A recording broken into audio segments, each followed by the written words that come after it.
تخيل معايا كده يا عزيزي المشاهد، لو فجأة نظام غريب بيسيطر عليك ويسحبك لعالم تاني. هتقولي ازاي وايه السبب؟ هقولك يا مرحب بيك في نظام اللانهاية. مطلوب منك التضحية بكل حياتك وإلا البشرية كلها هتتمحي من الوجود. فلو انت مكان بطلنا هتختار تعمل ايه بالظبط؟ اكتب لي في الكومنتات واشترك في القناة، ويلا بينا نبدأ في سرد الحكاية.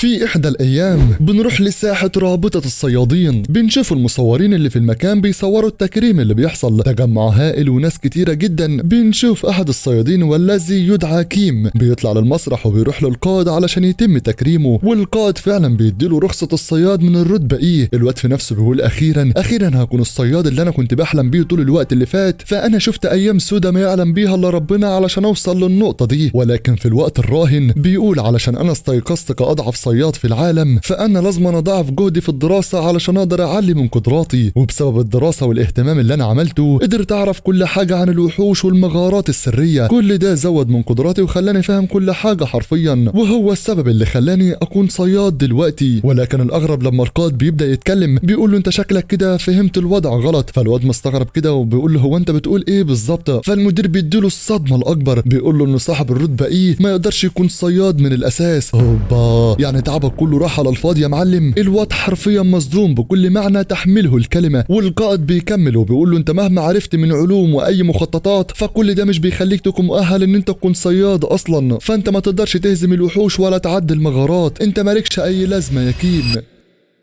بنرجع بقى للواقع من جديد. الواد بيقول في نفس اليوم ده من 7 سنين انا سبت مهنة الصيد نهائيا وما فكرتش ارجع لها مرة تانية. والنهاردة دلوقتي انا بواجه شبح فقدان العمل، مش عارف اتصرف ازاي ولا عارف هشتغل ازاي. وحاليا لو شغلانتي اللي انا شغالها دلوقتي لو اختفت من الوجود انا مش عارف هتصرف ازاي في اللي جاية. فبفضل الالعاب الالكترونية والاستريم اللي انا بعمله ما كنتش هلاقي اكل ولا اشرب اصلا في الحياة الصعبة اليومين دول. بس كل حاجة هتنتهي النهاردة بحلول الساعة 10 مساء. فالنهاردة هيكون اخر لايف لان انا خلاص هختم لعبة صد الوحوش. وبحكم ان انا سبت مهنة الصيد فانا مش عارف انا هشتغل ولا هعمل ايه الفترة اللي جاية. اما بالنسبة للعبة صد الوحوش فهي عبارة عن لعبة كانت بتتجسد فيها حشود من الوحوش، ومهمتي كانت داخل اللعبة ان انا اقدر استاجر اي وحش من الوحوش دي، وده علشان خاطر ادافع واصد الهجوم عن القلعة والوحوش بتاعتي. وتبان لك ان اللعبة كده للوهلة الاولى ان هي ملهاش اي 60 لازمة، ولكن لما تخش في اجواء اللعبة وتبدأ في اللعب بتلاقي ان الموضوع صعب جدا. فالوحوش ممكن تدمر قلعتك وتبدأ كل حاجة من الصفر حرفيا. لازم تزود قوتك، لازم تزود مراتب قوة الوحوش بتاعتك والا الموضوع هيكون سهل بالنسبة للاعداء بتاعوتك. ولكن المشكلة الاكبر بعد كل ده هي ان الوحوش مهما زودت من قوتها فهلاك الوحوش كده كده جاي في يوم من الايام. بنعرف يا صاحبي كمان ان هي لعبة دفاع من طراز الروغ لايك، والروغ لايك ده نظام ما تقدرش تستعيد فيه اي حاجة ماتت ابدا. وللسبب ده اللعبة انتهت وما كانش فيه اي حد بيلعبها، واطلق عليها لعبة الهلاك. وسيبك كمان من اختلال موازين القوة في اللعبة دي، فانت ممكن تلاقي عفريت بقوة نجمة واحدة بس يقدر يغلب غول عنده 3 نجوم. والموضوع كمان مش بيحصل مرة ولا 2، لا ده بيحصل مرات كتيرة. وده بيدل على حاجة احنا مش واخدين بالنا منها، وهو ان التصنيف او الرتبة مش دايما معيار مطلق للقوة. فالخبرة والمهارات وعنصر المفاجأة اهم بكتير من كل ده. اخر ما بيظهر بقى عمنا كيم بيقول ان اللي اسس اللعبة دي شخص مختل عقليا، ازاي يعمل حاجة زي كده مش متوازنة؟ ده حتى كمان ان هي لعبة منبوذة لكنها صعبة جدا لطريقة جنونية، الأحوال بتتغير فيها بكل ثانية حرفيا. بس برضه ارجع واقول الحمد لله ان هي موجودة. فلولا الاستريم او البث المباشر اللي انا بعمله من اللعبة دي ما كنتش اكل ولا اعمل اي حاجة في حياتي. وبصفة الخبير المخضرم في اللعبة دي فانا مش هسيب اللعبة دي غير لما اختمها حرفيا. في نفس الوقت بقى بيبدأ يتكلم مع نفسه شوية وبيقول انا فعلا حرمت من مهمة الصيد، بس اللعبة دي عوضتني عن كل حاجة حرفيا. فدلوقتي انا لازم ابدأ الشغل وابطل كلام دلوقتي. وبالفعل بيبدأ يفتح الاستريم والناس بتبدأ تتكلم معاه. هو بيرحب بيهم فعلا زي اي حد بيستريم، والمتابعين بيبدأوا يسألوه انت خلاص هتختم لعبة الهلاك النهاردة؟ ومنهم اللي بيسأله بيقول له بعد ما تختم اللعبة هتعمل ايه في حياتك التانية؟ واللي بيرد عليه وبيقول له ان هو هيرجع يشتغل كصياد من تاني. الواد اول ما بيشوف الكلام ده بيترعب حرفيا، اللي هو ايه ده انا ما اشتغلتش بمهنة الصيد قبل كده. وناس كتير بتقعد تسأل فيه لكنه بيفضل يتهرب من كل الأسئلة. فهو طبعا مش عاوز يقول لهم ان هو صياد فاشل من الرتبة ايه، محظور عليه ان هو يخش البوابات والدهاليز التحفيز. ولكن برغم كل ده بيقول انا هرمي كل حاجه ورا ظهري، فالنهارده هو اهم يوم بالنسبه لي، انا لازم انا اختم لعبه الهلاك. وبالفعل بيبلغ كل اللي موجودين في الاستريم عن اللي هيحصل النهارده. فانا النهارده هوريكم المواجهه الحاسمه من بدايه اللعبه. وبالفعل بيبدا يدخل اللعبه، وحوش مرعبه بتطير في كل مكان، والمهمه هي الدفاع عن القلعه وحمايتها من الوحوش اللي بتخرج من البوابه. كيم في الوقت ده بيقول لهم خلاص انا فهمت كل حاجه، انا على طول هبدا في التحدي، والمواجهه اللي انا عاوز اعديها اليوم بالتحديد هي المواجهه ال700 والتي تعرف بالمنطقه المجهوله. بيقول في نفسه كمان انا عارف ان هي ممكن تكون المواجهه الاخيره بالنسبه لي، فانتوا عارفين ان انا صرفت فلوس كتيره جدا علشان اقدر ابلغ المستوى ده، ومفيش اي حد على وجه الارض قدر يعمل التحدي ال700 مره قبل كده، ولو حالفني الحظ وقدرت اتغلب في المواجهه دي فهيكون رقم قياسي جديد بالنسبه لي وانجاز غير مسبوق. وبرغم الحماس اللي مشتعل جوايا دلوقتي لكني خايف برضه، بس انا هنسى كل حاجه وهكمل في المواجهه بتاعتي. وبالفعل بيبدا على طول المواجهه، بدايه المواجهه ال700. يا نهار ابيض، الوحوش بتبدا تتدفق واحد ورا التاني، وحوش مرعبه بتطير في الجو والارض. بس انت تفتكر ان كل ده يهدد بطلنا؟ لا والله، بيبدا جحفله فيهم واحد ورا التاني ومحدش قادر يلمسه، الواد بيدمرهم حرفيا. بس برغم قوته الجباره دي وحش العفريت اللي من مستوى 100 بيتدمر من غير ما يعمل اي حاجه. الواد مصدوم ومش مصدق ازاي ده يموت، ده كان مستواه 100 اصلا. الوحوش هي كمان مش بتقف لحد هنا، لا ده بيكملوا على باله وحوش هجمات متتاليه. الواد كيم بيحس ان هو في خطر، بيقول ان هم لو تجاوزوا الدفاع ده هيخلصوا عليا ويخلصوا على القلعه بتاعتي. بيخرج ملكه السكيبوس اللي من مستوى ال 130، بيفكر ان هي هتقدر تتخلص من الوحوش. الملكه هي كمان اول ما بتخرج بيكون باين على وشها الصدمه والخوف، بتلاقي قدامها وحش عملاق بثلاث رؤوس. البنت قدامه حرفيا عامله زي النمله، مش مصدقه عيونها وبتفكر ان هي عاوزه تقتله. بس على مين يابا؟ الثلاث رؤوس بيهجموا عليها وبيفرتكوها حرفيا. يا نهار ابيض، ده ايه القوه والجبروت اللي احنا شايفينه دلوقتي؟ كيم مش مصدق عيونه، بيقول هو ايه اللي بيحصل بالظبط؟ ازاي قوتهم متعاليه كده؟ مفيش اي حد من الوحوش بتاعتي قادره تقف قصاد الوحوش ابدا. فهو حتى بعد الوحوش والجنود اللي فضل يدرب فيهم ويعلي مستواهم بيموتوا دلوقتي قدام عيونه بكل سهوله. الخراب والدمار منتشر في كل مكان في القلعه، وخلاص الواد يعتبر على حافه الهاويه، مش بتبقى من الجنود ولا اي حد علشان خاطر يصد الهجوم ويحمي القلعه بتاعته. مفيش غير القلعه وبس هي اللي موجوده، وبكده هيكون خلاص تم إسدال الستار عن اقوى لاعب في لعبه الهلاك. بس فجأة نور من العدم بيبدأ يظهر والوحوش كلها مصدومة حرفيا، محدش فاهم ولا عارف ايه اللي بيحصل. في نفس الوقت بنشوف واحدة على كرسي بضوء مشع، واللي بنعرف ان هي اول من تحدى المواجهة ال700. الواد حرفيا مصدوم ومش مصدق وبيقول ازاي ده بيحصل، فهي اديلها الاف السنين زي ما هي قاعدة على الكرسي، ودلوقتي بتستيقظ اللورد بتاخد السيف بتاعها من الخادم. بتشوفوا الوضع اللي في المكان عامل ازاي، بتلاقي وحوش بتظهر من كل مكان وعاوزين يهجموا عليها ويموتوها. بس انت تفتكر ان هم هيخلصوا عليها بالسهولة دي؟ لا والله، دي بتمسك السيف بتلوح يمين وشمال بتدمر فيهم واحد ورا التاني. يا بنت اللعيبه، خلصت على مئات الوحوش بضربه واحده بس. باقي الوحوش مكملين هجوم عليها وعاوزين يقتلوها، بس دي مش بتستهين باي حد، نازله فيهم كسح ومسح واحد ورا التاني، بتدمر في اي شيء يجي في طريقها. البت صروحتها مدمره حرفيا، مفيش اي حد من الوحوش قادر يلمسها ولو بلمسه واحده بس. اما عمنا كيم بقى فواقف مصدوم ومش مصدق عيونه، ازاي اللورد اللي ثابته اديلها سنين ومش بتتحرك ترجع في لمح البصر وتقدر تخلص على كل البوابه ال700؟ انا مش مصدق عيوني اصلا، ولا حصل ازاي اصلا. بيبدا يكلم اللي موجودين في اللايف وبيقول لهم انتوا شفتوا اللي حصل؟ ولكن فجاه بياخد الصدمه ان البث اصلا مش شغال. بيقول ازاي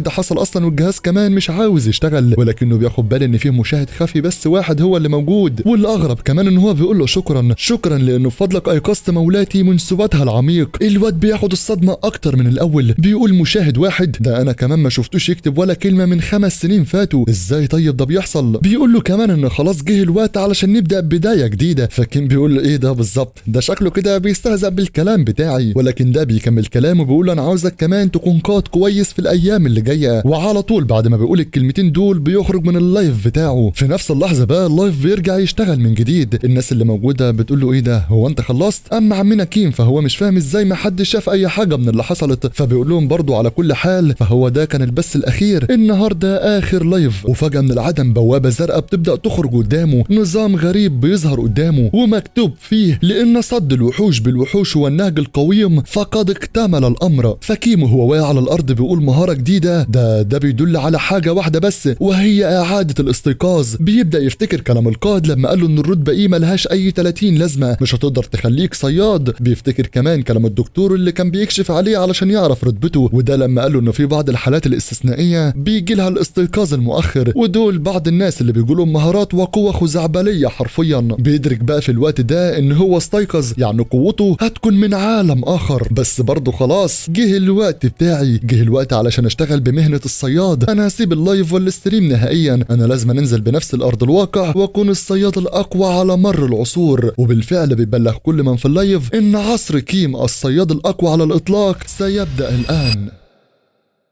وبعد عناء يوم طويل عمنا كيم بيقوم ومش فاهم اي حاجه من اللي حصلت امبارح. هو برضه مش مصدق ان تم استيقاظه من جديد. في نفس الوقت بيظهر له لوحه معلومات جديده بتعرفه عن الاسم والعمر والمهارات وكل حاجه عنده حرفيا. بيكون مصدوم لان قوته لسه زي ما هي ما اتغيرتش برضه. بيقول ازاي هو مش المفروض اصلا ان انا بعد الاستيقاظ ده قوتي تزيد بشكل مرعب؟ ازاي برضه ده ما حصلش؟ انا مش فاهم اي حاجه. لكن فجاه بيظهر له لوحه تانية بيظهر له فيها لو عاوز يعرف المهارات الجديده اللي عنده. فالواد على طول بيوافق من غير ما يتردد، فهو مستني اللحظه دي من بدري اصلا. وكمان بيقول طالما هيكون عندي مهارات جديده فمش مشكله لو السمات عندي قليله. وبعد ما بيدوس القبول بيظهر له مهارات جديده وهي صفقه مع الحاكم او حوار مع الحاكم. فالاستغراب والصدمه كده بيبانوا على وش كيم. بيقول صفقه مع الحاكم او الحوار معاه؟ انا مش فاهم اي حاجه. هو النظام ده ماله كده شكله غبي؟ ولكن مع كل الاحوال انا هدوس اول حاجه على صفقه مع الحاكم هي المتاحه قدامي دلوقتي. وبالفعل بيدوس تفعيل مهاره صفقه مع الحاكم. ولكن فجأة بيظهر له تنبيه بيقول له العملات الذهبية غير كافية علشان تعمل المهمة دي. فالصدمة والاستغراب بيسيطروا على عمنا كيم من تاني. ايه يا عم هو انت جاي تتصدم بس مش اكتر؟ يا فرحة ما تمت. بيترمي على السرير وبيقول انا مش عارف اعمل ايه دلوقتي، مش عارف هسأل مين عن اللي بيحصل معايا دلوقتي. فانا لو قلت لاي حد مش هيصدقني وهيقول عليا مجنون او عبيط. ولكن فجأة بيقعد على الكرسي وبيفتكر اللي حصل معاه امبارح. بيقول الشخص اللي كان فاتح اللايف امبارح هو اللي كان مركز معايا وكان بيشكرني كمان. وبالفعل بيبدأ على طول بدء البث المباشر، وزي ما توقع بالظبط بينضم المشاهد الاول اللي كان معاه امبارح. بيقول كمان ده هو دخل على طول زي ما يكون كان مستنيني برضه. بيرحب بيه اول ما بيدخل وعلى طول بيخلي البث المباشر خاص، وده علشان مش اي حد يدخل عليهم ويتكلموا على طول ويفهموا كل حاجه من بعضيهم. ساعتها كيم بيفتكر كل حاجه حصلت معاه امبارح وبيقول ان الاستيقاظه او المهاره اللي جات لي دلوقتي حصلت بعد ما هو اتكلم معايا امبارح. فالمشاهد ده طلب منه امبارح ان هو يكون القائد بتاعهم في المستقبل، ومن بعدها على طول حصل الاستيقاظ الكامل لكيم. فمن المؤكد ان هو السبب ورا كل اللي بيحصل معايا دلوقتي. في الواقع بقى كيم بيبدا يتكلم معاه بيقول له انا عارف ان الموضوع ممكن يكون غريب، لكن انا دلوقتي حصل معايا استيقاظ جديد. فانا بسالك دلوقتي لو انت عارف اي حاجه عن الاستيقاظ الجديد اللي حصل معايا. فالمشاهد بيقول له فعلا انا عارف كل حاجه حصلت معاك. كيم في الوقت ده بياخد الصدمه بيقول له زي ما توقعت بالظبط، فهو عارف كل حاجه حصلت معايا. فمن الطبيعي ان الاستيقاظ ده تكون حاجه خارجه عن سيطره البشر، ولان الموضوع خارج طبعا عن سيطره البشر فالمفروض يكون الشخص ده عنده صله بعرش الحاكم. فمن المؤكد دلوقتي هو اللي ايقظ قوته الجديده. بس برضه لو هو اللي عمل كده ايه السبب اللي خليه يعمل كل ده معايا؟ انا اصبحت مش فاهم اي حاجه من كل اللي بيحصل دلوقتي، ومهما فكرت عن الاسباب او اي حاجه ممكن تخليه يعمل معايا كده انا مش لاقي السبب برضه.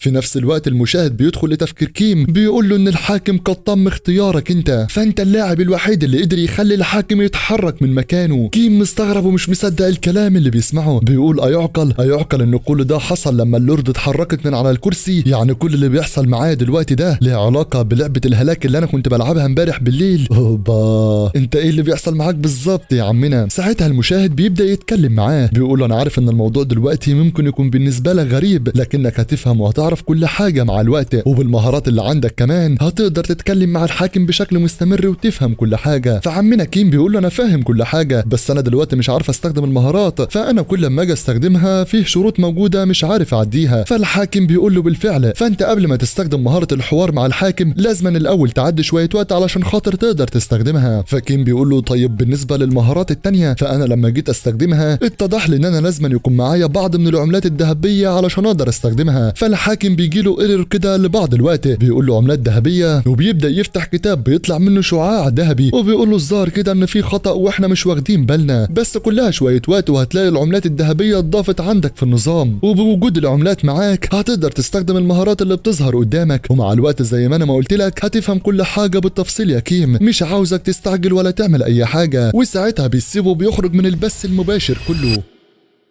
في أرض الواقع بقى كيم كل ده مش مصدق عيونه ولا مصدق اللي بيحصل معاه، بيقول الظاهر كده ان انا في حلم، فكل اللي بيحصل ده مستحيل يكون حقيقة اصلا. بيقول كمان ان كل ده بيوضح ان الشخص اللي كان موجود في البث المباشر له صلة مباشرة بالاستيقاظ اللي حصل معايا، وكمان الشخص اللي بيدعوه بالحاكم ده هل هو صاحب العرش فعلا ولا كل ده حوار ومش حقيقة اصلا. انا اصبحت مش فاهم اي حاجة نهائيا. في نفس اللحظة بيجيله اشعار ان خلاص تم اضافة العملات الذهبية ومجموعها بيكون 50 عملة. ساعتها كيم بيفتح النظام من جديد، بيشوف يقدر يشتري ايه بالعملات الذهبية. بيشوف العفريت العبد ب50 عملة والعفريت المقاتل ب70 عملة، ومنهم اللي ب70 ومنهم اللي ب100 او 130 او 110. فانت قدامك الخيارات كتير، وعلى حسب العملات اللي معاك تقدر تشتري اي مقاتل منهم. في وقتها بيلاحظ ان قائمة البيع دي شبه القائمة اللي موجودة في اللعبة بالظبط، فهو كان بيقدر يشتري منها الغيلان او الذئاب او المسوخ اللي موجودة داخل لعبة الهلاك. وبرغم الاختلاف البسيط اللي موجود لكنهم متشابهين تماما. فهل يعقل ان بعد كل اللي حصل معايا ده اكون دخلت جوه لعبة الهلاك وانا مش واخد بالي، او نظام اللعبة الداخلي هو اللي سيطر عليا؟ طيب برضه لو الكلام ده حقيقي فكده هكون قادر ان انا استدعى اي وحش الارض الواقع، ولو قدرت اعمل كده فده هيكون بمثابة صفقة عملاقة بالنسبة لي. فانا ما عنديش القوة القتالية اللازمة علشان اشتغل كصياد، ولو قدرت استدعي الوحوش دي لارض الواقع هتقاتل بالنيابة عني، وفي وقتها هقدر امارس مهنة الصياد وانا بالرتبة ايه. كل ده مش هيكون مشكلة او عائق بالنسبة لي. وبالفعل ساعتها عينه بتروح على العبد اللي ب50 عملة، بيفكر هل هيشتريه ولا لا، ولكن ساعتها عينه بتلمح اللورد اللي كانت قاعدة على الكرسي في اللعبة من جوه. بياخد باله ان هي فعلا اللي قدرت تخلص على كل الوحوش اللي كانت موجودة في ساحة العرش. ولما بيفكر ان هو يشتريها بيلاقي ان سعرها خزعبلي حرفيا، وال50 عملة اللي معاه دول مش هيقدر يعمل بيهم اي حاجة. فبيقول ان هي قوتها مدمرة وكل حاجة، بس بالطريقة دي انا مش هقدر اشتريها ولا اعمل اي حاجة. فالحل الافضل دلوقتي ان انا اعرف الطريقة اللي تخليني اجيب عملات ذهبية واضيفها للنظام بتاعي. وبيبدأ يفكر وبيقول ان انا كنت بقدر احصل على العملات الذهبية لما اقتل الوحوش والغبلين داخل اللعبة، فالمفروض دلوقتي ان انا اشتغل كصياد واقتل الوحوش علشان احصل على عملات ذهبية، ومن خلالها هقدر اشتري اللورد اللي انا عاوزها او الوحوش او اي حاجة حرفيا. وبالفعل ساعتها بيقدر يشتري العفريت العبد بال50 عملة اللي معاه. النظام بيبلغه انه تم الشراء وكمان بيتم الاستدعاء. الواد بيكون مصدوم ومش مصدق ان كل ده بيحصل قدامه، يعني هو كده خلاص قدر يحصل على العفريت العبد بالقوة المهولة اللي ظهرت قدامي دي. الظاهر كده ان انا هكون صياد مش سهل ابدا.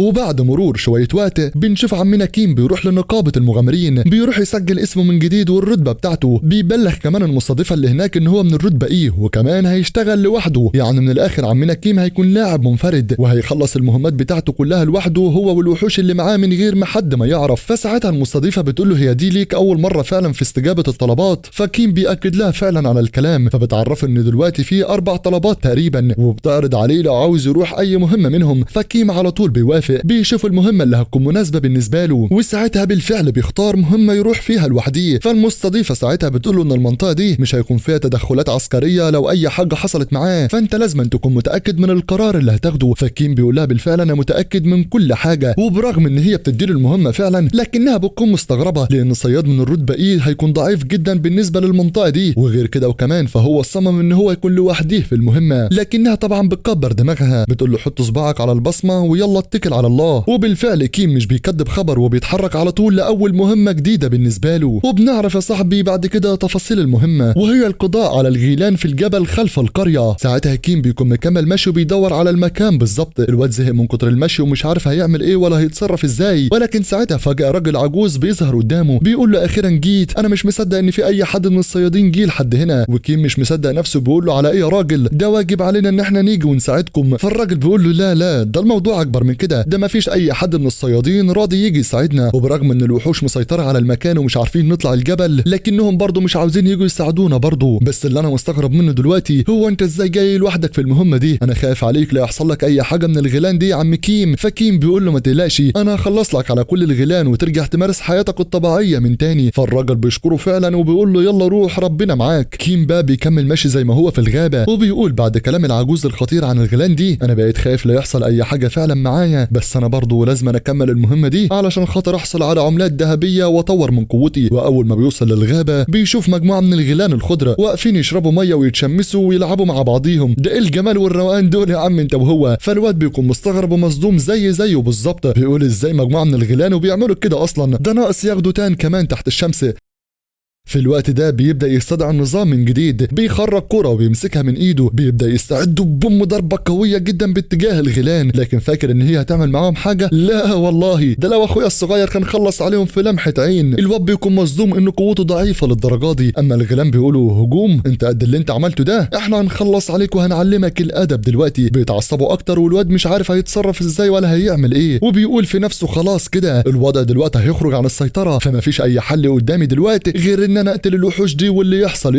وبتبدا الغيلان فعلا الهجوم عليه بسرعة ضارية. كيم هو كمان بيبدا يستعد للهجوم عليهم، ولكن فجأة من العدم بيظهر قدامهم العفريت العبد، وبوم ضربة صحكة منه بتدمرهم حرفيا. وكيم اول ما بيشوفه بيفتكر كل اللي حصل معاه داخل اللعبة، بيقول ان في لعبة صد الوحوش بالوحوش انا اول مرة اشتريت العفريت العبد ده فعلا، ولكني مع الوقت كنت بطور من قوته بشكل مستمر، قدرت اخلي قوته تعدي الليفل 100، فانا اشتريت له كل المعدات سواء سيوف او جلود او اي حاجة تطور من قوته. وبنعرف كمان يا صاحبي ان العفريت ده اسمه غونو، وعلى طول بيتم تفعيل الميزة الخاصة بالعفريت غونو، استدعاء اول مخزون وحش تم توظيفه، وبالفعل ساعتها بيستخدم كل قوته، بيبدا يقتل في كل الوحوش اللي قدامه، بيدمرهم واحد ورا التاني، مش بيتبقى غير واحد ومصدوم ومش مصدق اللي بيحصل قدام عيونه. بيحاول يهرب من المكان، بيكون واقف والخوف والرعب باينين على وشه، بيقرر يهرب من المكان هو كمان قبل ما يموت. بس انت تفتكر ان العفريت غونو هيسيبه يهرب بالسهوله دي؟ لا والله، بينطلق وراه بكل سرعته، بينزل عليه بضربه صاحكه بكل معنى تحمله الكلمه، بيدمروا الاشلاء حرفيا. كيم هو كمان بيكون واقف مصدوم ومش مصدق عيونه، بيقول ازاي هو غونو فعلا كان عنده كل القوه دي؟ الظاهر كده ان انا ما كنتش عارف استخدم قوته صح داخل اللعبه. بعدها العفريت غونو بيبدا يقرب منه واحده واحده، بيقول له خلاص تمت المهمه بنجاح. اما كيم بيحييه وبيقول له برافو عليك، انت قدرت تتخلص على الوحوش في لمحه عين. لا وكمان بعدها النظام بيظهر له من جديد، بيقول له ان مواد غونو دلوقتي وصلت 20، ولما تقدر توصل ل 100 هتحصل على مهاره جديده تضاف للنظام بتاعك. فكيم بيقول مهاره جديده؟ اذا كان كده مش مشكله نطور من المواد بتاعته، انا ما عنديش اي مشكله اعمل اي حاجه علشان ازود المهارات بتاعتي. وبعد شويه الكلام والمشاعر الحلوه دي بترتفع مواد غونو 10 درجات، يعني هم الاول كانوا 20 ودلوقتي 10، يعني مجموعهم الكامل 30. وبعد شويه الكلام اللي ملهمش لازمه دول بيقول على كل حال بعد شويه الوحوش اللي احنا قتلناهم دول مش المفروض يكون في غنائم او جوائز نلاقيها بعد ما اقتلهم؟ المفروض ان الذهب او عملات النظام احصل عليها بعد كل معركه. فعلى طول غونو بيسمع الكلام منه وبيروح لجثث الوحوش، بيبدا البحث والتنقيب عن الجواهر اللي معاهم. كيم بيكون مستغرب ومش فاهم هو بيعمل ايه بالظبط، ولكن العفريت بيقرب منه وبيديله الجواهر اللي قدر يلاقيها معاهم. وبنعرف ان الحجاره اللي معاه دي عباره عن 3 احجار من احجار المانا، وبمجرد ما كيم بياخد باله بتظهر وراه بوابه من النظام وبيرمي فيها الحجاره دي، وبيتم ايداع 30 عمله ذهبيه في القلعه بتاعته. فكيم دلوقتي بيقول انا فهمت كل حاجه. فالواقع دلوقتي على خلاف اللعبه تماما. في الواقع بعد ما بيتم اصطياد الوحوش بتخرج احجار المانا بدل من الغنائم اللي انا كنت باخدها في اللعبه، وطبعا لما باعها زي ما عملت دلوقتي هقدر احصل على العملات الذهبيه بتاعتي وتضاف للنظام. وبعد ما كيم بيفهم كل حاجه بيشكر العفريت على كل اللي عمله معاه النهارده، وطبعا كل ده بيزود من الموده بتاعته.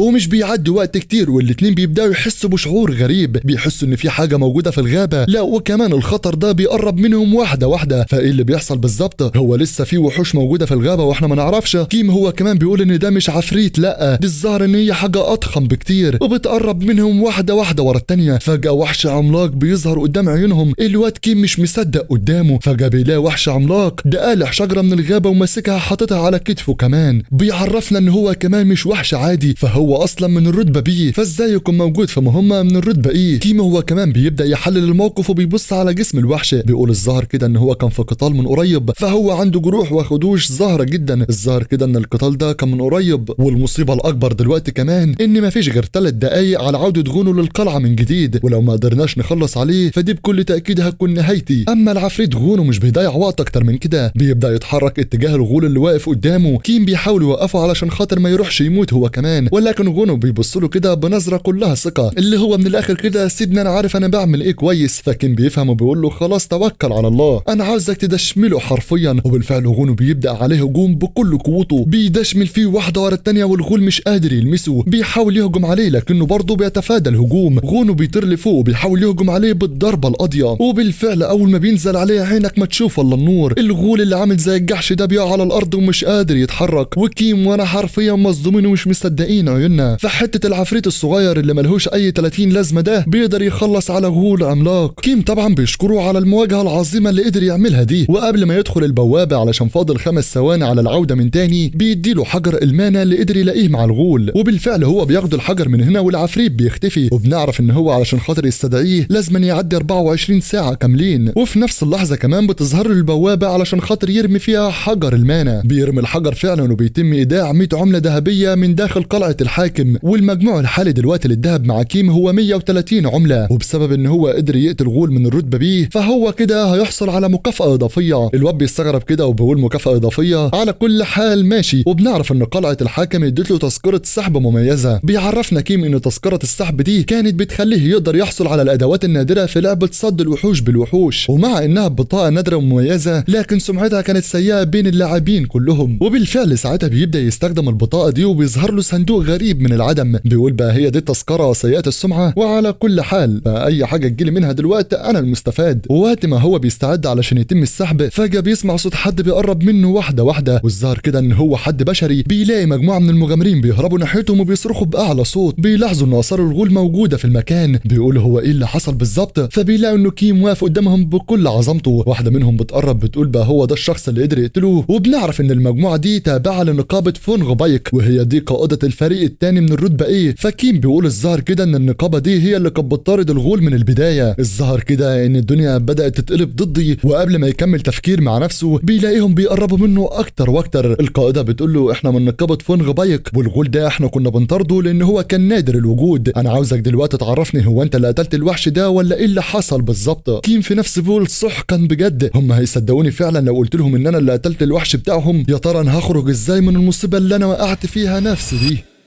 المهم القائدة بتكمل كلام مع نفسها، بتقول هو فعلا قدر يخلص على الغول ده ويمسكه بنفسه، فمهما كانت جروح واصابات الغول ده فهو وحش برضه من فئة البي واعلى كمان، في حين ان احنا الثلاثة من فئة البي برضه، ولكننا ما قدرناش نعمل معاه اي حاجة نهائيا. فالظاهر ان المقاتل اللي قدامنا ده من فئة الاي على الاقل، او ممكن يكون اعلى من كده كمان. اما في الوقت الحالي فهي بتحاول تكون علاقة مع صاحبنا كيم، بتسلم عليه علشان خاطر تعرف بنفسها، والاتنين فعلا بيسلموا على بعض وبيعرفوا بنفسهم. في نفس الوقت بنلاحظ على البنت الاستغراب، والظاهر كده ان هي كمان تم ايقاظ قوتها، لان احنا بنلاحظ حاجه زي الحاكم اللي موجود عند كيم وبيقول لها ان صاحب السمو مهتم بالشخص اللي واقف قدامك دلوقتي. فبتكمل تفكير مع نفسها وبتقول حتى لو كان مهتم فالشخص اللي واقف قدامي دلوقتي هيئته بتدل ان هو شخص عادي ملهوش اي 30 لازمه. ولكن بيجي باقي الفريق وبيقطعها عن التفكير، بيسالوا كيم وبيقولوا له هو انت فعلا اللي قدرت تهزم الغول ده؟ فبيقول لهم بكل تاكيد انا اللي خلصت عليه وقتلته. ولكن ساعتها القائده لما بتسمع الكلام بتقول الظاهر كده ان هو مخبي حاجه واحنا مش عارفينها، وبتقول له فعلا هو ده الغول اللي قدر يهرب مننا، احنا كنا خايفين لا يأذي اي حد موجود في الغابه، بس واضح كده ان احنا كنا محظوظين علشان انت قدرت تتخلص عليه. بس برضه ده مش حظ حلو، لان الشخص اللي قدامنا دلوقتي هو اكيد مخبي حاجه احنا مش عارفينها، لان وحش بالقوه دي احنا الثلاثه ما نقدرش نهزمه، مستحيل على شخص واحد زي ده يقدر يهزمه. الظاهر كده ان في حاجه احنا لسه مش عارفينها، وعلشان كده يا عم كيم احنا هنتنازل عن اي حاجه بخصوص الغول. فالواد بيستغرب كده بيقول لها تنازل؟ فبتقول له ايوه هنتنازل، والنقابه بتاعتنا كمان هتساعدك في التخلص من الجثه وتسوي الحسابات كمان، فانت اللي قدرت تتخلص على الغول بالنيابه عنا كلنا. فكيم بيقول لهم فعلا انتوا بتتكلموا بجد، وفي نفسه بيقول انا قدرت استولى على فريسه النقابه، فهم ازاي اصلا كده هيسامحوني وكمان هيساعدوني؟ بس في نفس الوقت القائده بتقول له بس في حاجه في المقابل طبعا، والغريب والصدمه الاكبر بالنسبه لي والكل اللي موجودين في المكان بتطلب منه رقم التليفون بتاعه. لا بقول لها ايه ده، هو انت بتتكلمي بجد؟ يعني انت عاوزه رقم التليفون بس ورقمي انا كمان؟ فعمنا كيم طبعا مش بيرضى يحرجها قدام اي حد، بيديها رقم التليفون وبعدين بيرجع للراجل اللي شافه في القريه. الراجل بيفضل يشكر فيه وبيقول له والله العظيم مش عارف اودي جميلك ده فين، لولاك احنا ما كناش هنقدر نرجع للجبل من جديد، فانت بذلت مجهود كبير جدا، علشان كده انا هقدم لك اي حاجه انت تحتاجها. فكيم بيقول له لا لا ولا اي حاجه، انا طالب منك حاجه واحده بس، في مكان مشهور هنا في القريه ويدعى السوريانوبي، انا عاوزك تعرفنا على المكان ده. وبالفعل الراجل العجوز بيوصف له الطريق، بيقول له لو فضلت ماشي كده فنهايه الطريق ده هتوديك عند المكان اللي انت عاوزه. وبالفعل عمنا كيم بيسمع منه الكلام وبيكمل ماشي زي ما هو. وبنعرف ان المعروف عن المكان ده ان الحظ بيكون فيه عالي جدا، ولكن برغم الاشاعات اللي بتتقال دي كيم بيقول انا مش بصدق بالخرافات، لكني برضه هكمل وهمشي تبع الكلام اللي بيتقال. وبالفعل بيوصل لهناك، بيطلع الصندوق بتاع التذكره الذهبيه وبيقول انا هحاول يمكن اقدر احصل على سلاح نادر ولا حاجه. وقبل ما يفتح الصندوق خلاص بيجيله رساله على التليفون بتاعه، بنعرف ان هي رساله من قائده الفريق اللي كانت معاه شويه والتي تدعى اسمها يون سوا، بتعرفه بنفسها وبتقول له خلاص انا وصلت النقابه وقريب جدا هنساعدك في التخلص من جثه الغول. فكيم بيستغرب جدا، بيقول غريبه ان هي تتصل من الرقم الشخصي بتاعها ومش من رقم النقابه. ولكن على كل حال دلوقتي خلونا نفتح المكافاه بتاعتي، فانا ما كنتش متوقع ان انا اشوف الصندوق ده في حياتي ابدا. بيبدا يفتح في الصندوق وكل امله انه يطلع له حاجه من المستوى العالي، وبالفعل بيفتح الصندوق بالقصيمه الذهبيه. فجاه شعاع ذهبي ضخم جدا بيظهر من الصندوق، والصدمه الاكبر يا صاحبي ان مش بتطلع له حاجه بس من فات الايه، ده حاجه لونها احمر من فات الاس. يا ابن المحظوظه، يا رب حظ من حظك ده يا عم. الواد مش مصدق نفسه، وبعدها على طول بيرجع للبيت من جديد. بيقول ان في مشكله ظهرت معايا ما كانتش في الحسبان نهائيا، فانا دلوقتي فهمت ازاي اقدر احصل على القطعه الذهبيه. ولكن دلوقتي لما بفتح القائمه بتاع توظيف الوحوش مش بلاقي اختيارات كتير من الوحوش علشان اقدر اوظفها معايا، وكل اللي موجود قدامه دلوقتي العفريت المقاتل واللي تكلفته بتوصل ل 70 قطعه ذهبيه بس، انما الغول الهائج بيكلف 420 عمله ذهبيه كاملين للتوظيف، وانا طبعا مش معايا رقم زي ده، ولو فضلت بالحال ده مستوايا مش هيعلى في اسرع وقت ممكن. بس في المقابل الوحوش اللي انا قدرت اقبض عليها هقدر ان انا اوظفها معايا في اسرع وقت. ودلوقتي انا فهمت كل حاجه بخصوص توظيف الوحوش، انما الحل التاني علشان خاطر اوظف وحوش تانية هو ان انا اقدر اصطادها في ارض الواقع حقيقي، ودي حاجه هتكون صعبه جدا بالنسبه لي لان قوتي ضعيفه جدا.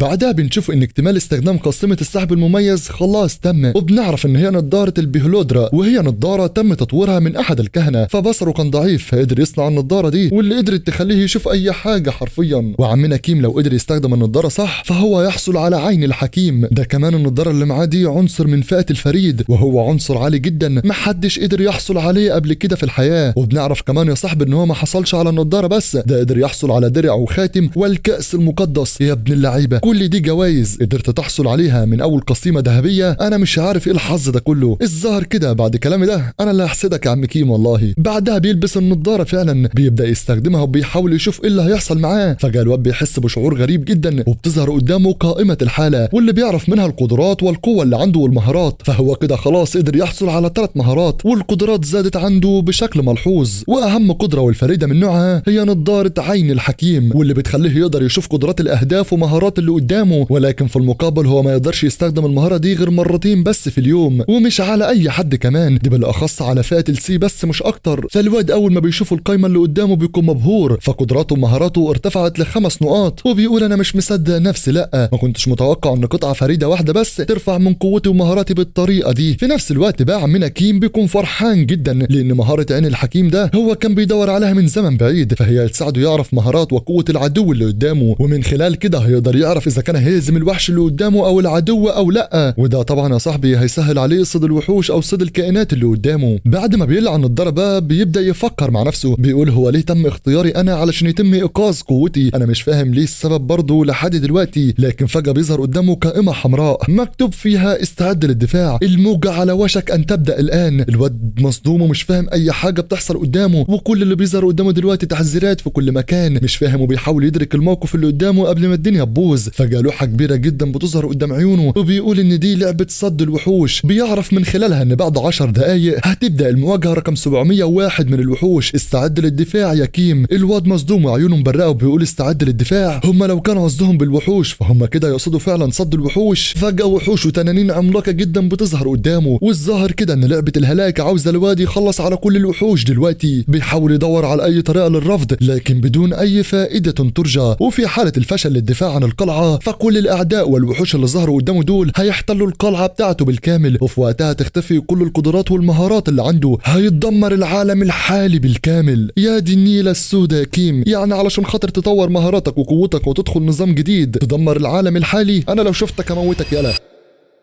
بعدها كيم بيحاول يستوعب الكلام اللي هو شافه، يعني ازاي يخسر في لعبة ويلاقي العالم كله بيتدمر في الحقيقة؟ اكيد في حاجة بتحصل غلط انا مش فاهمها. وكل اللي نازل على النظام دلوقتي ان هو لازم يستعد قبل مواجهة الوحوش، وخلاص عدى من 10 دقايق دقيقة كاملة، يعني فضل 9 دقايق يقعد يستعد فيهم. فكيم بيستوعب الموقف وبيقول ان الاهم دلوقتي ان انا اعرف الطريقة المناسبة علشان اقدر اصد هجمات الوحوش. فلعبة صد الوحوش بالوحوش هي لعبة دفاع بسيطة وبتعتمد على حماية الحصن من جحافل الوحوش، اما الصعوبة الحقيقية النهائيه في اللعبه دي ان انا اعرف احط خطه محكمه علشان اقدر اصد الهجمات كلها، فالامر مش مجرد نشر الوحوش وبس، فالمفروض عليا ان انا اوظف منشات الحصن الدفاعيه على احسن وجه، واضيف على كل ده العناصر المتنوعه وباستخدام عناصر كتيره ما حدش يقدر يتصدى ليها، ووضع الاستراتيجيات والتكتيك المناسب للوقت. هي دي هتكون زتونه الموضوع اللي هتخليني اقدر اوقف جميع الوحوش قبل ما يدمروا القلعه. بيفتح لوحه المعلومات وساعتها بيبدا يشوف كل القوات اللي متاحه قدامه، بيعرض كل الوحوش وبيبدا يحطهم واحد ورا الثاني في القلعه، والمتاح قدامه دلوقتي واحد عفريت العبد، وثلاثه من العفريت المقاتل، وواحد الغول الهائج اللي قتله الاخير في الغابه، وهم دول كل الوحوش اللي موجودين دلوقتي مع عمنا كيم. فيا ترى هيقدر يهزم الوحوش كلهم قبل ما يخلصوا على القلعه ويدمروا العالم، ولا هيدمروا القلعه وكل شيء هينتهي؟ فكيم بيحاول يشغل دماغه اكتر، بيلاحظ ان لسه معاه شويه عملات ذهبيه، فبيفكر ان هو يشتري بيهم شويه وحوش تانيين يساعدوه في المعركه، ولكن لما بيحاول النظام بيرفض وبيقول له ان خلاص الهجوم بدا، فما ينفعش ان انت تشتري اي وحش في الوقت الراهن. فبعد ما كان عنده امل ضعيف كل حاجه بترجع زي ما كانت، كأن النظام نفسه بيقول له انت خلاص هتتهزم يا عم كيم. وبالفعل بيبدا الهجوم على عمنا كيم، واللي بيكون بقياده الكونت غولار، وبيكون معاه فرقه تدعى نابي. بيحضر في المكان الكونت غولار، بيكون معاه 40 وحش من فيت الوايفرين و20 من اشباه التنانين، واجمالي الوحوش اللي كاملين في المنطقه دلوقتي هم 61. هتقول لي 61 ازاي لما هم 40 و20؟ فهقول لك ان الكونت غولار هو وحش في الاساس من فئه ال6 نجوم. يا نهار ابيض، دي هتكون نهايتك فعلا خلاص انت والعالم يا عم كيم. فعدد النجوم كل ما بتزيد اصلا بتدل على قوه المقاتل اللي قدامك، ومش بس هو اللي 6 نجوم، ده باقي الوحوش ال60 التانيين كل وحش فيهم من فئه ال5 نجوم. يعني انت قول على نفسك يا رحمن رحيم انت معاك غول من فئه ال3 نجوم، والعفريت المقاتل من فئه النجمه الواحده. يعني انت كده خلاص في عداد الموت حرفيا مطالب ان انت تخلص على ال61 وحش من فئه ال6 وال5 نجوم. وحتى لو حاولت ان انت تصد الهجوم بس مش اكتر، فكل ده هيكون صعب بالنسبه ليك انت والجنود بتاعتك. واللي زاد الطين بله اكتر من كده ان انا مش معايا ذهب اضافي علشان خاطر ازود خطط استراتيجيه في المكان. ولكن على غير المتوقع النظام بيظهر له من جديد وبيقول له بصفتك اللاعب الوحيد دلوقتي في المكان فانت هيكون ليك ميزه اضافيه، هتقدر تختار هيكل دفاع واحد وعنصر واحد، وسيتم تسليم العنصر لجميع القوات، ولكن هيتم اختصار ارتدائه على موضع واحد بس مش اكتر. فالواد بيقول ايه ده ميزه؟ يعني انا كده هقدر اختار هيكل دفاع واحد وعنصر واحد؟ ده ايه الدلع يا عم ده كله؟ بس على غير المتوقع كيم بيقول هيكل وعنصر واحد؟ هو انت عاوزني في قتال المواجهه ال701 بالهيكل وعنصر واحد؟ ده ايه الهزار اللي بيحصل ده؟ انا كده نسبه انتصاري هتكون ضئيله جدا، ولكن بصفتي خبير في اللعبه الفاسده دي فانا عندي حيل الخاصه اللي هقدر اكسب بيها المعركه. بيبتسم ابتسامه خبيثه كده وشكله ناوي على حاجه احنا مش عارفينها. بيقول في نفسه انا قضيت وقت كبير جدا قاعد بلعب اللعبه دي، انا عارف وفاهم فيها كل حاجه كويس جدا، فانا هجمع كل خبراتي وكل قواتي اللي اتعلمتها في السنين اللي فاتت، هدمر كل الوحوش اللي قدامي ولازم اطلع كسبان من قلب المعركه. انا بالمستين دول هدمر اي شيء يقف في طريقي. وبالفعل بيعدي ال10 دقايق كاملين وبيبدا التنين واشباههم بالهجوم على عمنا كيم. كل الوحوش اللي موجوده في المكان بتهجم على القلعه بكل قوتهم، بيدمروا فيها يمين وشمال. بس انت فاكر ان كيم مش مستعد للموضوع ده اصلا؟ ده بيطلع ان هو عمل حاجز كبير حوالين القلعه كلها، حاجز يدعى بالابديه، حاجز جبار، لكن علشان تقدر تستخدمه فهو ليه الشروط الخاصه للاستخدام. الله على خبرتك وذكائك يا عم كيم. بس انت تفتكر ان الحاجز ده هيوقف التنانين والهجوم؟ لا والله، ده بينقضوا عليه وهجمات لهب من كل مكان بيحاولوا يدمروا فيه. بس على مين يابا؟ الجدار بيفضل ثابت ومفيش اي حاجه بتحصل له نهائيا. كيم بيقول لهم براحتكم اهجموا زي ما تهجموا، فالهجوم مش هيأثر نهائيا على الحاجز مهما عملته. حتى لو وصل الامر ان ال61 وحش يهجموا في نفس الوقت فكل ده مش هيعمل اي حاجه نهائيا في الجدار او القلعه. وحتى لو الدرع ده اتأثر او اي حاجه حصلت فانا عندي الخطه البديله طبعا، وهو نقد محموم. وبنعرف ان الحاجز بيستعيد المتانه بتاعته الكامله مقابل كل نقده او ضربه واحده. بمعنى يا صاحبي او الواضح كده انت كل ما تضرب او تعمل اي حاجه فقوه الدرع ده بتزيد للضعف بس مش اكتر، فانت كده ما بتعملش اي حاجه نهائيا، يعني ضرباتك بلا اي فائده. الدفاع هيفضل مستقر وانت اللي هتتعب من الهجمات اللي انت بتنفذها.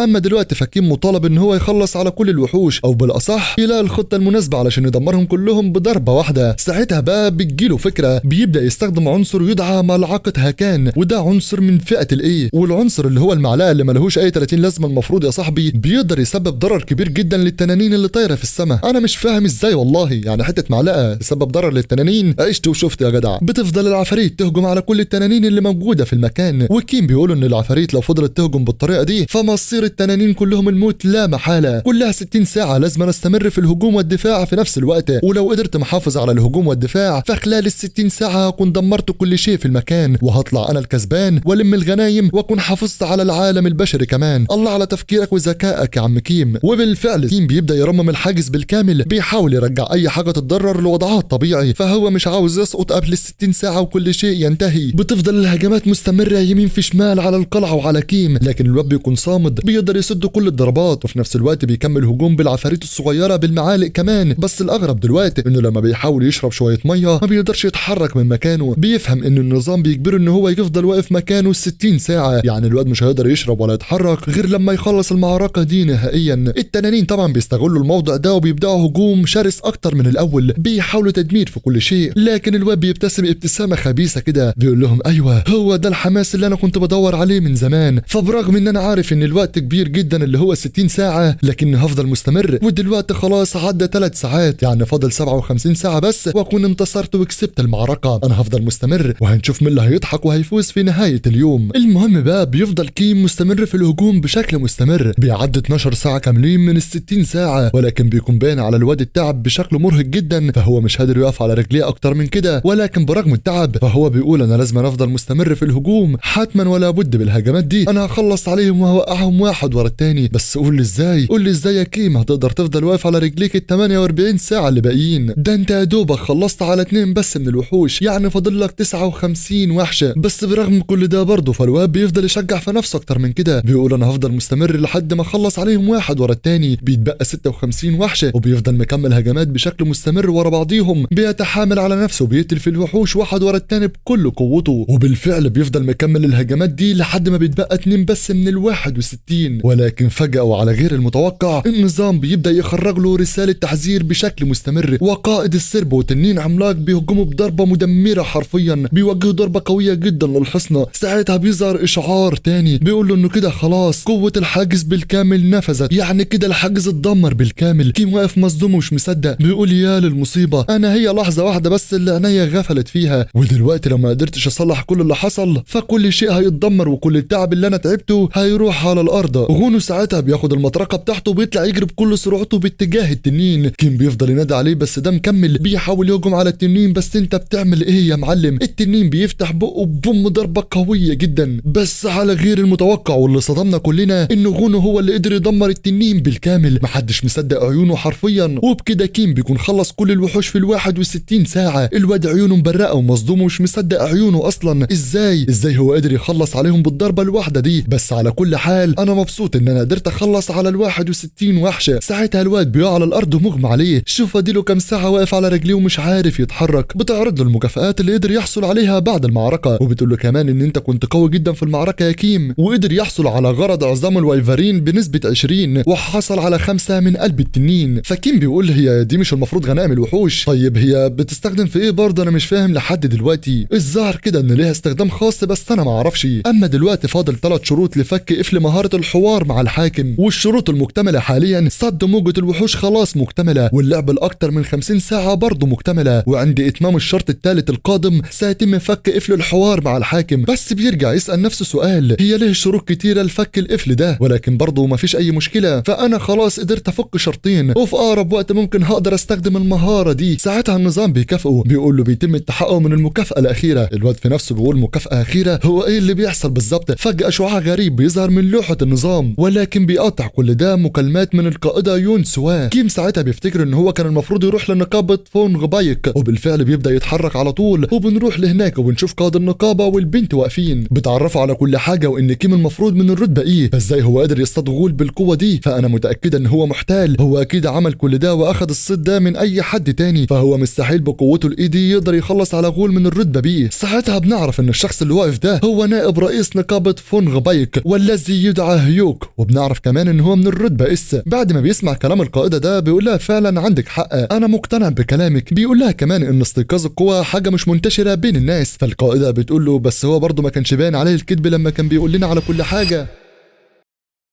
ساعتها بيقطعهم في الكلام كيم لما بيوصل للمكان. القائدة هان بتقول له اخيرا جيت، انا كنت مستنياك من بدري. فكيم بيعتذر لها بيقول لها انا اسف على كل حاجه، بس كان عندي شويه شغل وكنت لازم اخلصهم قبل ما اجي. ساعتها نائب الرئيس هيوك بيتعصب جدا، بيقول له انت تجاهلت اتصالات اختي لمده 3 ايام، انت شكلك كده هتقول على نفسك يا رحمن يا رحيم. فساعتها اخته هان بتحاول تهديه شويه، بتقول له خلاص ما حصلش اي حاجه. الواد بيحاول يبرر لكنها بتفضل تزعق له برضه. كيم بقى في نفسه بيقول نائب رئيس نقابه فون غبايك والاخ الاكبر ليون سوا هو جه كل ده مع اخته علشان خاطر يقابلني. الظاهر كده ان الموضوع في ان انا لسه مش عارفها، لكنهم بيتقبلوا كلام كيم لما قال لهم ان هو كان عنده شويه شغل. اما القائده هان فبتقول له خلاص انا هساعدك زي ما كنت بقول لك، هساعدك في نقل جثه الغول وزريها عن المكان. وبتقول له يلا نبدا بتسويه المكافآت. بتعرض عليه دلوقتي ان هم يبداوا بتسويه المكافآت ولا يبداوا بتقديم التقرير للجمعيه. فكيم بيقول لها بكل تاكيد هنبدا بتقديم التقرير للجمعيه اول حاجه. وبالفعل بيدخلوا للنقابه على طول. المستضيفه بتقول لهم هو انتوا بتقولوا ان كيم هو اللي قدر يصطاد الغول ده؟ فالنائب بيرد عليها بيقول لها بكل تاكيد، فانا اتاكدت من الموضوع بنفسي، هو اللي قدر يخلص عليه ويقتله. فالمستضيفه بتقول له بس ما فيش اي دليل. فالنائب بيتعصب اكتر وبيقول لها انت مش مصدقه الكلام من عضوين في نقابه فون غبايك. لكن دي على طول بتحس بالقلق كده وبترجع في كلامها، بتقول له بكل تاكيد احنا مصدقين، الغول اللي تم اصطياده هو وحش يتراوح تصنيفه بين الرتبه سي والرتبه بي. علشان خاطر كده انا بقول لك احنا محتاجين لتحقيق بس مش اكتر، وعلشان كده هيتم قياس احصائيات اللاعب كيم، وده علشان نعرف اذا كان هو فعلا قادر على اصطياد الوحش ولا في حاجه حصلت واحنا ما نعرفش. وبالفعل بيروح عند جهاز قياس المانا. ساعتها القائده هان بتقول ان فعلا كيم استيقظت قوته، لكن برضه ما قدرتش تحقق من احصائيات قوته. بس دي مش بيلحقوا ويوصلوا عند حجر المانا. فعلا بيستنوا الدور لما بيجي على كيم، وفعلا الواد بيبدا يتحرك ناحيه حجر المانا، بيحط ايده عليه وبيفتكر كل ذكرياته. بيقول انا كنت هنا من 7 سنين فاتوا، وفي اليوم المشؤوم ده لما قست قوتي كانت قوتي مجرد صياد من الرتبه ايه، فالنهارده اكيد الوضع هيكون مختلف تماما. بيحط ايده على حجر المانا، وهنا كانت الصدمه لكل من في المكان. حجر المانا بتبدا تخرج منه قوه مذهله، وبعد ما بيتم القياس بنجاح بنعرف ان اللاعب كيم هو صياد من الرتبه اس. اوبا، فاجعه وصدمه لكل من في المكان حرفيا. كل الصيادين والنائب وهان مصدومين ومش مصدقين اللي سمعوه. اما عمنا كيم بقى بيكون مبسوط اخر انبساط، فهو كان في الاول صياد ملهوش اي 30 لازمه من الرتبه ايه، اما دلوقتي فهو صياد من الرتبه اس.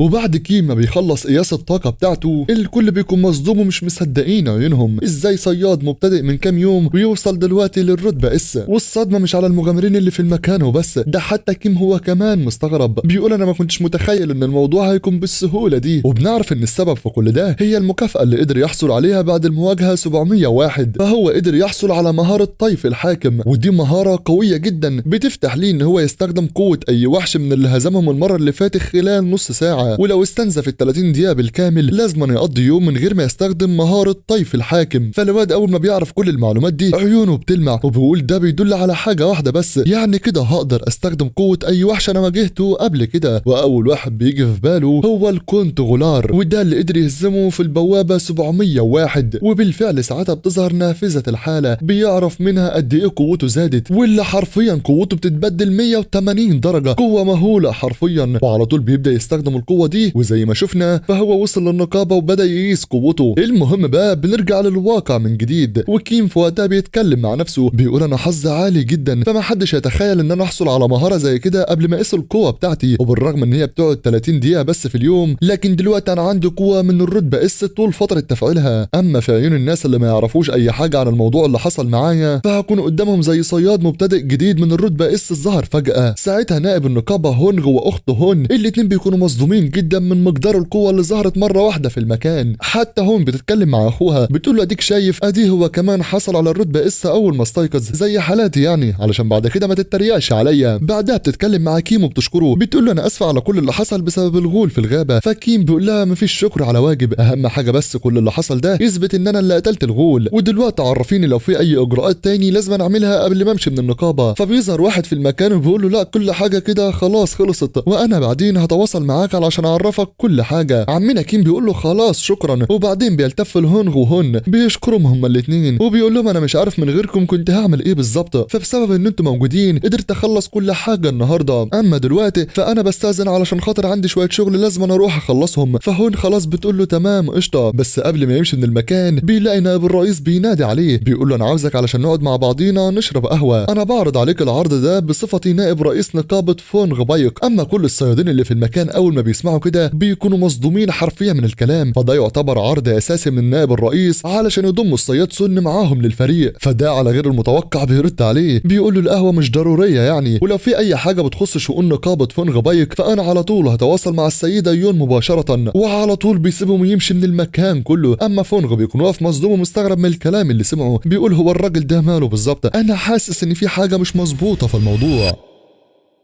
وبعدها بشوية وقت بينتشر الخبر مثل النيران في الهشيم. الكل بيعرف عن الصياد اللي قدر يوصل للرتبة اس في وقت قصير جدا. فسبب انتشار الاخبار بالطريقة دي لان من النادر واحد يوصل للرتبة اس في وقت قليل جدا كده. دي ما حصلتش من سنين فاتت. وبعد ما كيم بيعرف كل الاخبار اللي حصلت بيقول لهم ازاي الناس كلها عرفت كل حاجة، ده كمان الكل بيتكلم عليا. في نفس اللحظة بقى بيجيله رسالة من جمعية الصيادين وبيقولوا له فيها بناء على قياس المانا الاخير في جمعية الصيادين فانت كده خلاص تم رفع رتبتك من الرتبة اي للرتبة اس، واعتبارا من اليوم ده تقدر تشارك في جميع البوابات والزنزانات من الرتبة اس فما فوق. فالواد اول ما بيشوف الرسالة بيقول الرتبة بي انا كنت عاوز اوصل للرتبة اس على طول، ولكن قوانين الجمعية مش بتسمح غير برفع 3 درجات بس في المرة الواحدة. بس على كل حال انا مش هستسلم برضه، هفضل مكمل لحد ما ارفع رتبتي. في نفس الوقت بقى بيكون كيم بدأ اللايف اصلا، بتبدأ الناس تدخل وتتكلم معاه وبيقولوا له لو يعرف اللي حصل في الكام ساعة اللي فاتت. فكوريا كلها مقلوبة بسبب الصياد اللي قدر يوصل للرتبة اس. فكيم بيبدأ يرحب بيهم على طول وبيقول لهم بالفعل انا عرفت كل الاخبار دي. كيم ساعتها بيبدا يتكلم مع كل اللاعبين داخل لعبه صد الوحوش وبيسمعهم كمان وهم بيتكلموا عنه قد ايه هو قوي جدا وازاي هو قدر يخلص على الغول بضربه واحده بس زي ما احنا ما شفنا. لا وكمان العرض اللي قدمه نائب الرئيس لكيم علشان خاطر ينضم للنقابه بتاعتهم وبيكونوا مستغربين جدا لان هو رفض عرض ما حدش يرفضه ابدا. وبرغم الكلام والاسئله الكتيره اللي بتصدر منهم دي ولكن كيم برضه مش بيعرفهم اي حاجه، مش بيعرفهم ان هو الصياد كيم اللي قوته استيقظت ووصل للرتبه اس. بيكبر دماغه من كل الكلام الفاضي ده. بيبدا يتكلم معاهم بيقول لهم خلاص انا جهزت محتوى جديد للنهارده. فبيقولوا له محتوى جديد؟ هو انت قصدك ايه بالظبط؟ فبيقول لهم المحتوى الجديد هو محتوى متعلق بالصيادين. فواحده منهم بتقول له زي ما توقعت بالظبط، هو ده المتوقع من خبير الصيادين،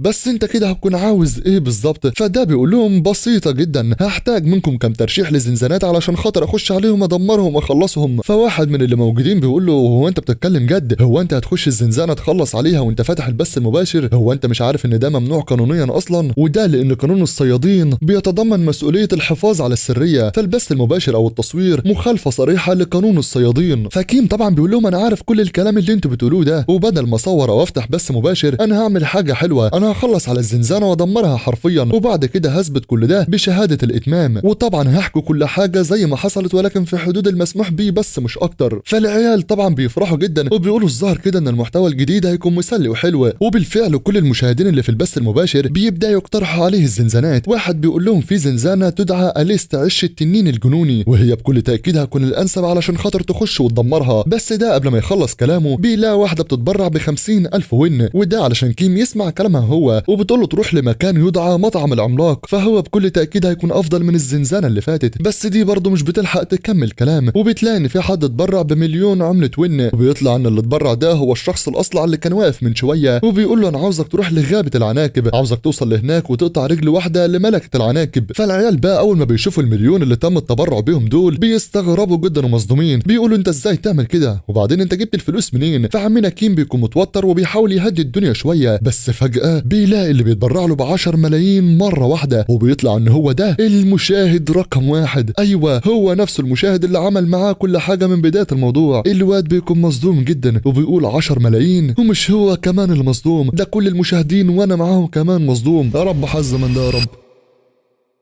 وبيقول في نفسه انا مش عارف هو عاوز نعمل ايه بالظبط مقابل التبرع ده، وبيبدا يساله بيقول له هو انت عاوز ايه بالظبط؟ ايه السبب اللي يخليك تدفع 10 ملايين مره واحده؟ وايه هي الزنزانه اللي بيتم اقتراحها دلوقتي منك؟ فبيقول له الزنزانه اللي انا بقترحها هتكون اعماق حديقه الاحزان. فكل المشاهدين بيكونوا مصدومين جدا، بيقولوا هو الراجل ده مجنون ولا ايه بالظبط؟ فالزنزانه دي مفيش اي حد نهائيا قدر يدمرها او يعمل فيها اي حاجه، فمن المستحيل ان كيم يقدر يعمل حاجه زي كده. بس الواد بيسمع الكلام وبيبدا يفكر مع نفسه، بيقول حديقة الأحزان الزنزانة دي بتتكون من 3 مناطق، المدخل والمركز والأعماق، والبوابة الأمامية اللي هي المدخل تعتبر منطقة آمنة نسبيا، ولكن أنا سمعت شوية كلام إن البحيرة في المركز بتختلف تماما درجة الخطورة بتاعتها، ولحد دلوقتي مفيش أي حد قدر يدخل لمنطقة الأعماق، وعلى حد علمي برضه فأفضل رقم قياسي حد قدر يوصل له هو إنه قدر يخلص على المركز، واللي قدر يعمل كده هو نائب النقابة هونغ بيوك، وأنا فاكر كمان كل كلمة قالها في الوقت ده هو أقصى حدود يقدر يوصل لها. ومع كل الأحداث وكل الكلام ده هو بيطلب مني برضه إن أنا أتحدى الأعماق، فمن المستحيل أصلا إن أنا أقدر أعمل حاجة زي كده. ولكن المشاهد رقم 1 بيبدأ يتكلم بيقول له مش شرط إن أنت تخلص الزنزانة بالكامل، أنا هعتبر المهمة كلها ناجحة لو قدرت توصل للأعماق. فكيم ساعتها بيتصدم بيقول له ثواني بس، هو أنا كده مش مضطر إن أنا أخلص الزنزانة بالكامل؟ بس برضه أنا لسه عندي كلمتي، لو أنت قررت إن أنا أتحدى إنهاء الزنزانة بالكامل فأنا هقدم كل قوتي وكل الدعم علشان خاطر أقدر أعمل كده. فالمشاهدين أول ما بيسمعوا كل الكلام ده بيقولوا له أنت مش هتقدر تعمل كده أبدا، فأنت كده هتخاطر بحياتك وكل حاجة تملكها حرفيا، فمن المؤكد إن أنت هتموت هناك. ساعتها كيم بيقول كل كلامهم صح فعلا، الموضوع خطير قوي، ولكن لو أنا ما كنتش مضطر لإنهاء الزنزانة بالكامل مش هيكون عندي القوة برضه إن أنا أروح وأرجع من الأعماق مرة تانية. وفوق كل ده لو قال المشاهد رقم 1 إن هو هيساعدني بالقوة الغامضة اللي عنده فالموضوع بالنسبة له هيكون سهل مش مستحيل. وعلى طول بيقرر إن هو يروح لمقر النقابة علشان يبدأ المهمة الجديدة. بيوصل لمكتب شؤون الصيادين، المستضيفة بتقول له هو أنت قلت حديقة الأحزان؟ بيأكد عليها فعلا، ودي بتقول له خلاص هتتقدم بطلب حملة فردية برضه دلوقتي. فبيقول لها بالفعل زي المرة اللي فاتت هقدر أوصل لحد الأعماق بنفسي، ولكن دي بتقول له الموضوع هيكون خطير جدا وأنت لوحدك، فهل أنت متأكد من قرارك ده؟ فالواد بيأكد عليها فعلا. ساعتها المستضيفة بتقول له خلاص هنبدأ من الأسبوع اللي جاي. كيم بيقول لها مفيش وقت أقرب من كده، دي حتى كمان هتكون حملة فردية فالمفروض أقدر أروح في أي وقت أنا عايزه. فالمستضيفة بتقول له خلاص تقدر تروح من بكرة لو أنت عاوز. فالواد أول ما بيسمع كده بيفرح بيقول لها خلاص تمام ماشي، وعلى طول بيقوم وبيبدأ يخرج من النقابة وبيرجع للبيت من تاني. وهو ماشي بقى فجأة بيلاقي 2 من الصيادين بيوقفوه وبيقفوا يتكلموا معاه شوية، فعلى طول الاتنين بيبدأوا يعرفوا بنفسهم، وده بيقول له معاك بيو ميونغ هون مدير الموارد البشرية بنقابة إغيس، أما البنت فبتقول له أنا جونغ سون مديرة الموارد البشرية بنقابة سناري. فكيم أول ما بيسمع كده بيقول الموارد البشرية الظاهر كده إن ترقية الرتبة اس سمعت جامد والكل عرف عنها، فالاتنين بيبدأوا يتكلموا معاه وبيقولوا إن النقابات بتاعتنا بتراقب دايما الموهوبين اللي زي حالاتك. وكيم ساعتها بيعرفنا إن نقابة سناري وأغيس الاتنين مصنفين ضمن نخبة النقابات ال3 في كوريا، والاتنين بيعرضوا ليه ان هو ينضم لاحدى النقابات، ولما ينضم ليهم هيقدر يحصل على معاملة خاصة وبعض المميزات بالاخص الكيم علشان هو صياد من الرتبة اس. بس الواد بيقول لهم انا مقدر العرض بتاعكم وكل حاجة، ولكن ظروفي في الوقت الحالي مخلياني ما عنديش اي وقت تاني علشان خاطر اتكلم، وللسبب ده هنأجل الكلام لاي وقت تاني. وعلى طول بيبدأ يتحرك من المكان، الاتنين بيقعدوا ينادوا عليه لكن ده مكمل في طريقه برضه، وبيبدأ يتكلم مع نفسه وبيقول ان الانضمام لاي نقابة دلوقتي مش هيفيدني بأي حاجة، ده هيكون عائق ليا بس مش أكتر. وبعد ما بيمشي شوية كده كيم بيطلع التليفون بتاعه بيبدأ يتصل على نائب رئيس النقابة هيوغ، بيسأله بيقول له أنت فاكر حديقة الأحزان؟ فبيقول له ليه بالظبط بتسأل عن المكان ده بالذات؟ فكيم بيقول له أنا ناوي إن أنا أدخل الحديقة دي قريب جدا في الأعماق. فده أول ما بيسمع كده بيتصدم بيقول له هو أنت متأكد؟ أنت عارف إن أنا بكل قوتي يا دوبك قدرت أخلص منطقة المركز. فكيم بيقول له أنا عارف كل حاجة، وعلشان خاطر كده أنا دلوقتي بتواصل معاك، أنا عاوز أعرف منك شوية معلومات قبل ما أتحرك لهناك. فده بيقول له معلومات وايه السبب اللي هيخليني اعرفك اي حاجه؟ فكيم بيديله الصدمه الاكبر بيقول له انا عندي الوسيله اللي هتخليني اخلص حديقه الاحزان بالكامل. فده اول ما بيسمع كده حرفيا بياخد صدمه عمره، بيقول له هو انت جد فعلا في الكلام ده؟ متاكد من كل كلامك؟ فكيم بيقول له بالطبع متاكد من كل حاجه، ولو نجحت في انهاء المكان بالكامل فهقول لهم ان انا نجحت بفضل نقابه فونغ بايك. قول لي بقى ايه رايك في العرض اللي انا عرضته عليك؟ فكر بقى هل هتديني المعلومات دلوقتي ولا هتعمل ايه بالظبط؟ فده بيرد عليه وبيقول له خلاص يا عم ماشي، انت عندك حجه قويه علشان خاطر اقول لك كل حاجه، بس الاهم اكيد لي ان انت هتقدر تخلص الزنزانه كلها لوحدك. فكيم بيقول له عيب عليك يا عم بقى ما تقلقش من اي حاجه. فده بيقول له خلاص ماشي قشطه، سيبني انا كمان اعرض العرض بتاعي عليك، وفي بدايه الموضوع لازم تنضم للنقابه بتاعتنا. ولسه هيكمل باقي العرض بيلاقي كيم بيقول له انا برفض اي عرض من النقابه، انا مش عاوز انضم لاي حاجه دلوقتي. لا وكمان كيم بيقول له مش النقابه بس بتاعكم هي اللي مهتم بيا، في 2 صيادين قابلوني الصبح وكانوا بيعرضوا عليا الانضمام برضه، ونائب الرئيس اول ما بيعرف ان هم نقابه سناري واغيث بيتصدم من جديد. ايه يا عم كل دي صدمات؟ وده لانه مستغرب ان هم الاثنين وصلوا عند كيم بنفسه، فالاثنين دول قوتهم مدمره حرفيا، مكانتهم بين المجتمع الكوري في حته تانية مختلفه عن باقي السكان، فازاي اتنين زي دول يروحوا عند كيم علشان خاطر ينضم للنقابه بتاعتهم؟ فعلشان كده شوف العرض وعرفني اذا كنت هتقدر تساعدني ولا لا. فنائب الرئيس بيقول له خلاص يا عم هعرفك كل حاجه، بس لازم تكون عارف انا كل المعلومات اللي عندي مختصه بس بمنطقه المركز، ما اعرفش اي حاجه عن الاعماق، وممكن تكون الزنزانه اتغيرت بالفعل، ولو كل الكلام ده هيجي معاك سكه وهتوافق هعرفك كل حاجه. فالواد طبعا بيقول له كل ده هيكون تمام، ابدا عرفني دلوقتي. وبعد ما بيسمع كل الكلام بينطلق على طول لحديقه الاحزان، واول ما بيوصل بيكون في مجموعه من الصيادين، وساعتها بنشوف كيم بيوصل للمكان متاخر اخر واحد، ده كمان لابس نظارات البي هولدر، واللي زي ما احنا عارفين يا صاحبي فهي هتقدر تعرفه على رتبه الصيادين اللي قدامه. بس على غير المتوقع الصيادين كلهم بيكونوا مصدومين، بيقولوا هو ده بقى الصياد اللي كان بيقول هيجي لوحده النهارده، وعلى طول بيسلموا عليه وبيبداوا يتكلموا، وبيطلعوا كمان ان هم عارفين وعارفين كل حاجه عنه، وده بسبب الترقيه للرتبه اس اللي حصلت في الفتره الاخيره. فكيم على طول بيشكرهم، بس العيال بيكون باين عليهم الغض والحيره قوي، وبيقولوا ان هو صياد واحد من الرتبه اس قدر يوصل لحديقه الاحزان، بينما احنا علشان خاطر نوصل للمكان ده قعدنا نجمع مجموعه من الصيادين ونعلي في رتبتنا لمده شهر كامل. بس على العموم ادخل المكان واعمل اللي انت عاوزه، احنا مش هنعترض طريقك ولا هنعمل معاك اي حاجه، واحنا كمان هندخل للمكان وهنشوف شغلنا. فالنقابه بتاعتنا عندها بعض الاهداف الخاصه مختلفه عنك تماما، وبيتضح ان الواد بيعمل كل ده علشان خاطر هو مش عاوز يساعد كيم لو وقع في مشكله او اي حاجه. فكيم بكل استهزاء كده بيقول له ما انا عارف كل حاجه، وعلى طول بيسيبهم ويمشي من المكان. بيبدا يفكر مع نفسه، بيقول ان اللي حصل ده غريب جدا، ردة فعل الشخص اللي كان واقف معايا ده غريبه قوي، بس ما علينا يعني مش مشكله، الحمد لله ان انا قدرت اوصل للزنزانه بنفسي. فزي ما قال هم بياخدوا شهر كامل علشان خاطر يوصلوا للمكان، الحمد لله على نعمه الرتبه اس. بس على اي حال كل ده مش مهم، بيلبس النضاره من تاني وبيبدا يشوف رتبه الصيادين اللي واقفين، وبيتضح ان هم كلهم من الرتبه سي، والكلام ده بيعجب عمنا كيم طبعا، وده لان مفيش اي حد منهم هيقدر يوصل معاه لحد الاعماق، ده حتى الشخص اللي عامل نفسه قوي ده طلع هو كمان من الرتبه سي. فوقتها الراجل ده بياخد باله، هو كيم بيبص عليه بيقول له انت مالك بتبص وبتضحك كده ليه يا بارد انت؟ فكيم على طول بيعتذر منه وبيبدا يتحرك من المكان. اما بقى الصيادين بيكونوا متضايقين، هم كمان بيكونوا فاكرين ان كيم بيتريق عليهم، وكلهم عاوزين يروحوا يضربوه وينتقم منه. وفجأة واحد بيظهر في المكان لابس بدلة ونضارة، بيفتح بوابة كبيرة جدا، بيقول لهم يلا ادخلوا. فالبوابة مش هتفضل مفتوحة وقت طويل، وبالفعل ساعتها كل الصيادين بيبدأوا يدخلوا البوابة واحد تلو الآخر، وأول ما بيدخلوا بتظهر اللوحة من جديد. الحاكم هو كمان اللي منح القوة لكيم بيبدأ يحس بدخوله للمكان، بيقول له يا مرحب بيك يا معلم، أتمنى لك الحظ في كل اللي هيحصل معاك. وعلى طول بتظهر اللوحة من تاني ومكتوب فيها بناء على طلب قلعة الحاكم هيتم تغيير هيكل حديقة الأحزان جزئيا.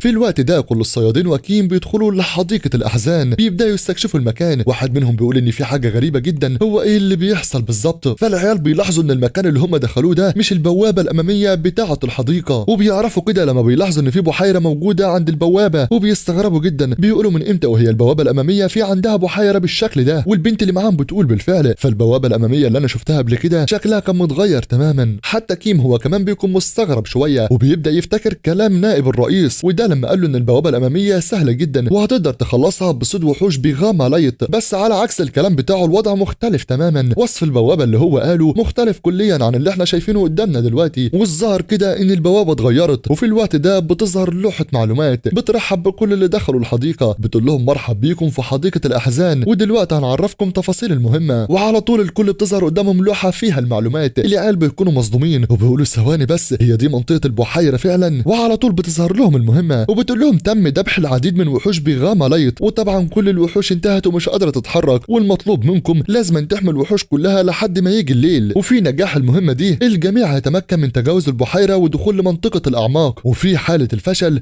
هيموت جميع الصيادين داخل البوابة. العيال أول ما بيسمعوا كده بياخدوا الصدمة حرفيا، أما عمنا كيم مش بيتهز منه ولا شعراية حرفيا، وكل اللي نزل على الصيادين بيقولوا ازاي حاجة زي كده تحصل؟ احنا مش عاوزين نموت في الزنزانة زي دي، لا. وبيبدأوا يقترحوا ان هم هم يستسلموا ويخرجوا من البوابه على طول. لكن الشخص اللي كان عامل نفسه قوي ده بيصدم الجميع، بيقول لهم بالفعل انا كنت بحاول اخرج من ساعه ما دخلت البوابه بس مش عارف اعمل اي حاجه. وعلى طول بيظهر لهم عدد الوحوش واللي بيكون 130، بس مش بيعدي ثواني بتظهر لهم لوحه من تاني وبيعرفوا ان تم قتل جزء من الوحوش واللي فاضلين دلوقتي 128 وحشه. اوبا، يا ترى يا عم كيم هتعرف تحميهم فعلا وتنقذ نفسك وكل الصيادين ولا دي هتكون نهايتك يا معلم؟ ولحد هنا يا صاحبي بيكون خلص الفيديو بتاعنا، فانزل اتوقع اللي هيحصل في الحلقه اللي جايه، وهل كيم فعلا هيقدر يخرج من البوابه بسلام ولا دي هتكون النهايه خلاص؟ وهل الحاكم هيزوده بالقوه فعلا ولا هيسيبه كده بقوه النظام الحاليه؟ كل ده واكتر هنعرفه في الفيديو الجديد، فانزل اتوقع اللي هيحصل في الكومنتات، واهم حاجه تشترك في القناه وتفعل زر الجرس علشان يوصلك اشعار بكل فيديو جديد. ويلا اشوفك على خير وفي امان الله، سلام.